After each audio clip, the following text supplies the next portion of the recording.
Hello everyone and welcome back to my channel, and happy new year everyone also.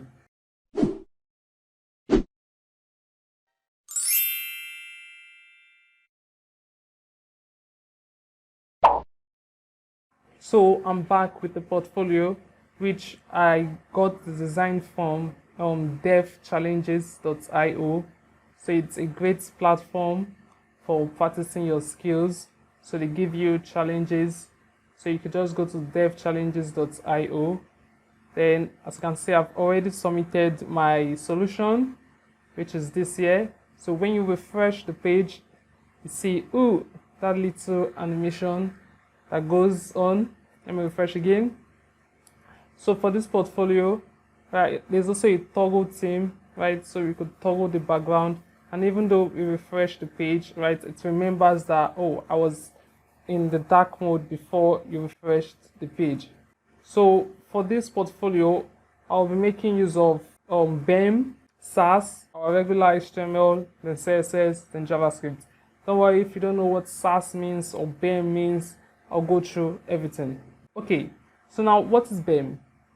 BEM simply means block element modifier. I've got this illustration here, which is the same as the profile section in our portfolio, right? So I've got this section here designed with Adobe XD. So this is to explain what BEM is, where B stands for the block, E stands for element, and M stands for modifier. So now you can see the whole profile section, which is covered with a red border, is called the block. So we could name it as the card block. Then we could name it with our CSS selector as card, or I could have said portfolio card or whatever. I decided to name it card. Then now every element inside of the block are the elements, right? So since the block itself has been named card, so the element will be the card element, right? So we have the image is a card element, which is card image, right? So the convention of using block is to use a double underscore, right? So you say dot card underscore underscore image, right? So we've gotten a card element like that. So the next card element, right? So now we have element. So this is the card content, right? So all the text are the card component, the card content, right? I've decided to group them as one instead of like naming like the card header and stuff like that. So you could group it like this. Then next off, you start distinguishing each of them, right? So this, the very first heading here, which is my name, Joe, my favorite, is the card content title. Then we could name this the card content subtitle. Then this the card content address. Like, this is my own convention of naming things, whereby the parent, or not my convention, like my style. In some cases, people might just do it like this. So they say the card title, the card subtitle, the card address, the card introduction, right? I'm just going to go back on like my way of naming things, right? So I pick the parent, then the child. I say the card content title, the card content subtitle, the card content address, card content intro. Meanwhile, you might see others naming their BEM convention like this, whereby you just say the card title, the card subtitle. For me, I like picking the parent container, right, which is the card content in this case, before the child element, which are the card title and so on. So next up, what is a modifier, right? So now we've looked at the card block. Now this other card interface, which is having a white background instead of a gray background, is a card modifier, and the convention of naming it is dash dash, right? So we say dot card dash dash white. So that makes it a modifier, right? So it changes, like something changes from the card component, from the card block, right? So that is a modifier. So that's pretty much about BEM. That's all BEM is. So you just need to remember when to use the double underscore or the dash dash whenever you are modifying something. Don't worry, we'll be looking at it fully in depth while we're creating this portfolio. but it might get extremely exhausting, mostly when you name things like this .card content underscore title. But that's why we have SASS, which I'll be talking about later on. And I wrote an article about SASS, at least just the beginner intro level stuff about SASS, and I'll leave a link in the description. Now we've come to our Virtual Studio Code, where I have created an image folder containing all the images we're going to use throughout the series of sections while we're creating this portfolio. And I also have a plain index.html file or not a plain CSS file. I've got some variables I would like to reuse. So if you're wondering what the vote field class selector is all about, it's simply this HTML tag, right? So targeting the HTML tag in the selector as the vote, right, as the whole document. So it's the convention of just storing variables.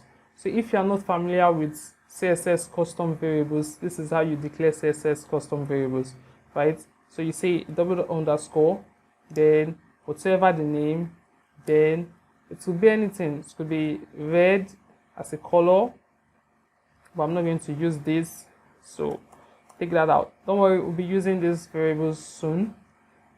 So I hope you noticed I just put an exclamation mark, then enter, then Emmet does the rest for you. Virtual Studio Code comes with Emmet. For this tutorial, I'll be using some extensions, right? Number one is live server. So if you're following, you should probably get this extension. It's a live saver. It automatically refreshes the web page instead of you manually refreshing every single time. Also, I'll be using this extension live SASS compiler. So this will be when we'll be writing SASS. So you should also probably get this extension if you want to follow along and make this beautiful portfolio, right? So I have actually two versions of this portfolio. So this was the first version whereby I had this toggle. Yeah, but I didn't really like it. I preferred something simple like this, right? So, but if you would want me to make a tutorial on how I made this toggle button, you could just comment in the section below, right? So this portfolio is jam-packed with some little pretty interesting animations like this, right? I mean, you reload, the skills moves, right? That is catchy, I hope. So now let's start coding. So now I'm going to use the so when you get the live server extension, you get a toggle here which is go live to start up the server. Then it's going to open at a port 5501. Yours might be different, but okay, I have to restart my Firefox browser. Wow. Woohoo! So now our browser is opened. We've got nothing in it. Don't worry, we'll be filling it up soon. So to start off, let's start off with a section. I'll be using Emmet a lot, right? So Emmet is something like this. So when I write section, then dot profile, right? So when I enter, it does this automatically. So you could also get the image. So I want to add a class. Whenever you're adding a class, you use dot, then profile underscore img, right? So that is so the naming methodology. Oh god, I can't pronounce that word, right? So I'm using BEM here, which stands for block element modifier. So this is the block, and this is an element in the block.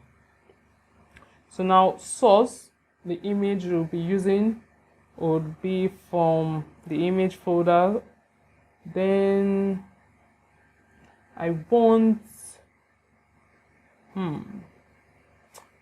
team 1, yes. So let's just say profile image. Right, save that. Next off, we want the content, right? We want the content. So I could just say dot because I want a div. Then say profile __ content. Now I'm going to speed up my emit writing. So I could say profile __ heading, content, heading, header. Then when you use this sign, you're saying use the greater than sign, right? Like put the next element inside. So I want an h1 with the content of my name. Don't worry, I am going to leave a link in order for you to know how to do all this using emit. So plus p is adjacent, right? So you want the next element to be below the current element, right? So that creates this for us straight up right out of the box. That comes with the power of using emit. So next off, we want the address. So address. So I'm using semantic HTML. So I really tried to use semantic HTML. So this is an address, right? The email and the contacts are a way of someone else reaching you.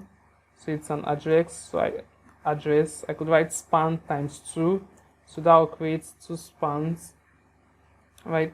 So yeah, I could give this a class of icon. Then I want an image / images. Then I want mail, right? So I could name this icon. Save. Yeah, I'm using Prettier for that Prettier automatically arrange the way it should look for me, like the styling, the way everything should be written. So in here I have my mail. So if you can send me a mail, you could reach me through this address here, right? So next off, we have to come out of, okay, we're staying in the address. So the p, then we want span, right, times 2, right? In this span also we want this to have a class of icon. Then in the icon, I'm just going to copy this because I don't want to type too much. Then in here I want a phone icon phone. Can't spell, forgive me. Then here I want some random number. So let's say +6203, right? So 5546625 343, right? So that's not my number. I don't know whosoever's number is that, you could call it. So outside of the address, now we want the profile __ the content __ intro, right? So a little bit like an introduction about me.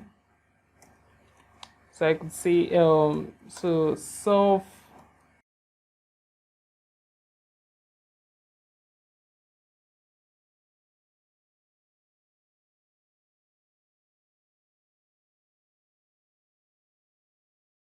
So the spelling is not correct. So I also have an extension for this that corrects my spellings. So that's it for the HTML. So we've got this really big image that causes an overlap, or an overflow rather. So now let's move on to our styling, and don't forget to link. So let me rename this as I can't spell, portfolio, then link, just CSS. Excuse me. Okay, so now we have this. We've linked it to our CSS. So now let's start giving it some style. So on the body, I want the font family to be Poppins. So I already have this font installed on my PC. You could have grabbed it from Google Fonts, right? So font size, I want 14 pixels. So the BG, so we use _b. So yeah, using the variable I've already declared here. I guess you can't see any difference, but let me uncomment this. Yeah, you can see like it's darker than before, right? So whenever you're using a variable you've declared here, you use var, then brackets, then -- bg. Don't worry, I'll get SASS. So SASS would customize everything, and it will be less stressful, trust me, while doing this portfolio using SASS. Right, so my H1, I want the color to be var -- heading. Then I want the P, then the color to be var -- heading 2. Then the the profile. Why do I keep putting slash? Profile. Right, the BG should be white.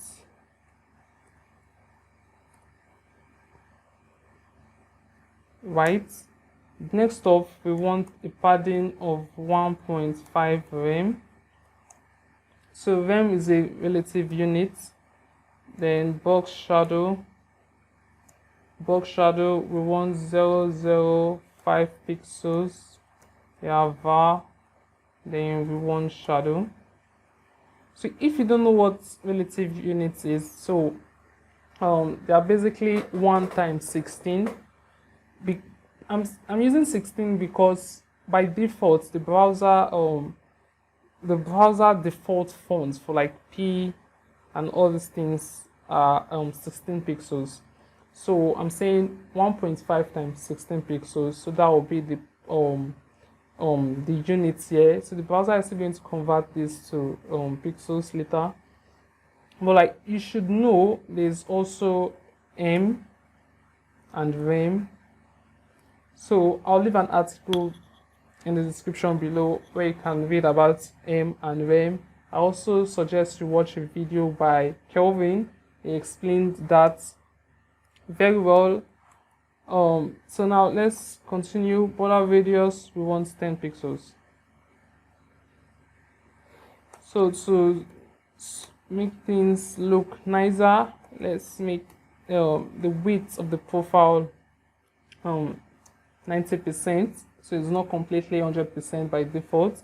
Then we want the margin, the top and bottom should be 0, then left and right auto. Then we want the max width to be 500 pixels. Then we want the margin top, right, empty, that is also emit working, empty.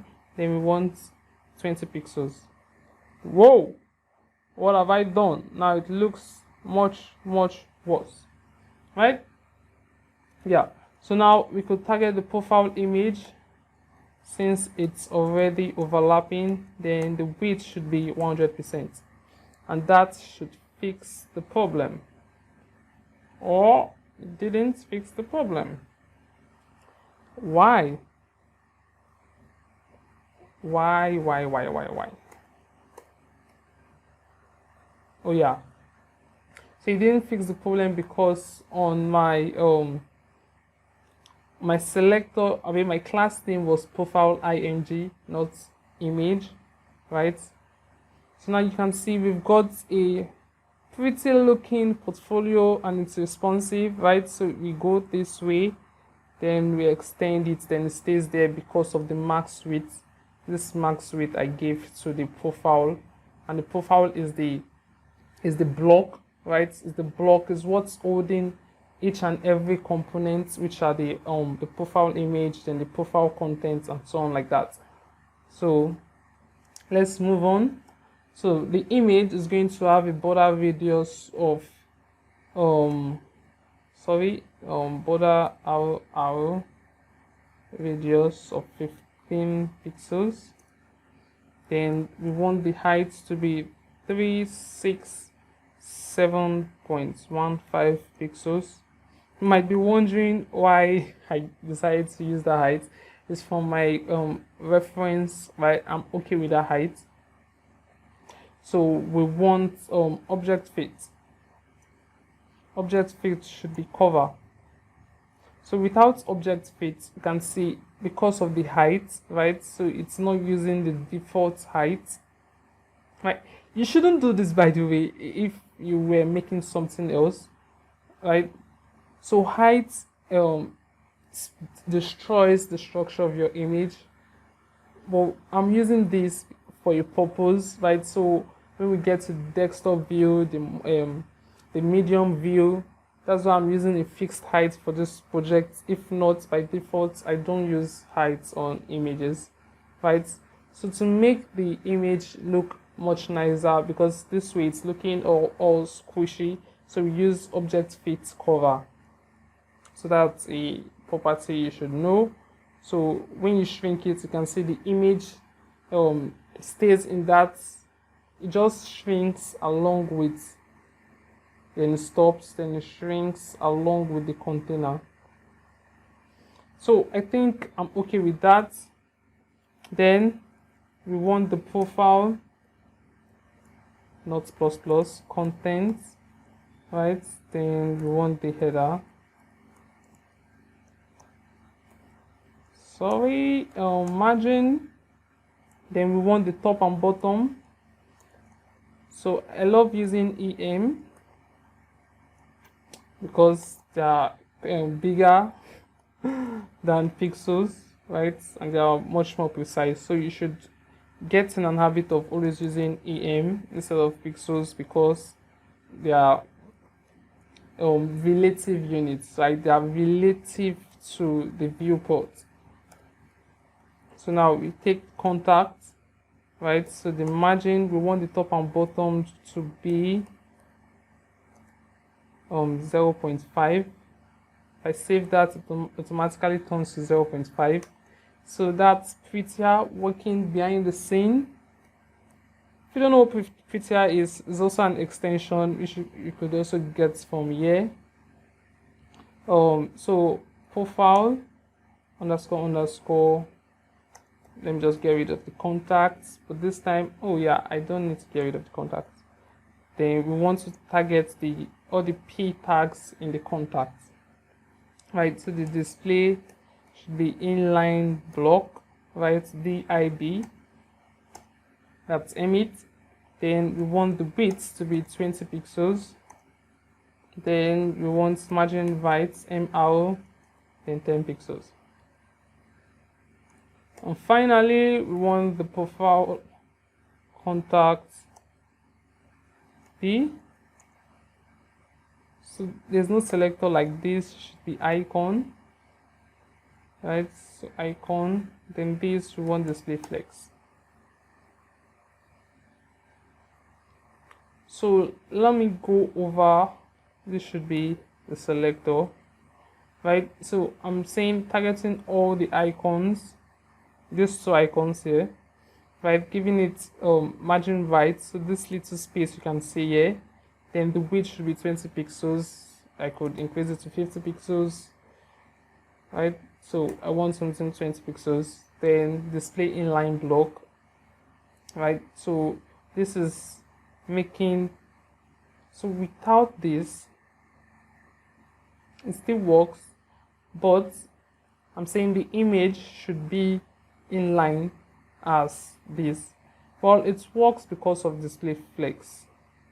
As you can see, it breaks down in an odd way. So we'd use display flex and display inline block. Ooh. So we're done for this section using using plain CSS. In the next section, would make our life easier, and we'll also use SASS.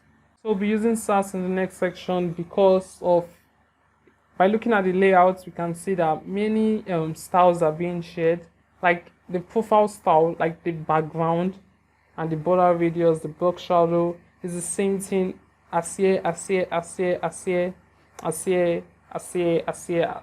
Everything is the same thing, right? The background, right? Instead of always copying and pasting, we'll be using SASS special features like mixins, functions, and so on, in order for us to achieve this same design easily.